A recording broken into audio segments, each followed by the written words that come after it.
Hi friends, ఈరోజు మనం సింపుల్గా వెజ్ పులావ్ తయారు చేసుకుందాం. దీనికోసం బియ్యాన్ని ఒక అరగంట సేపు నానబెట్టుకొని ఒక ఫిల్టర్ సాయంతో ఇలా వడగట్టేసుకొని పక్కన పెట్టుకోండి.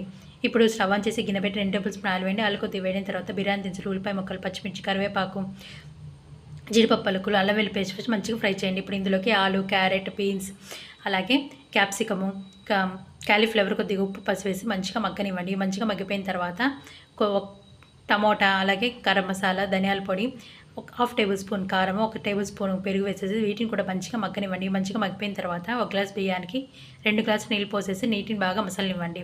నీరు మంచిగా మసలిపోయిన తర్వాత మనం నానబెట్టుకున్న బియ్యాన్ని ఇందులో వేసేసి మీడియం ఫ్లేమ్లో ఒక 10 నిమిషాలు ఉంచండి. 10 నిమిషాల తర్వాత ఒకసారి మంచిగా కలిపేసేసుకొని మరొక 10 నిమిషాలు లో ఫ్లేమ్లో దీన్ని బాగా ఉడకనివ్వండి.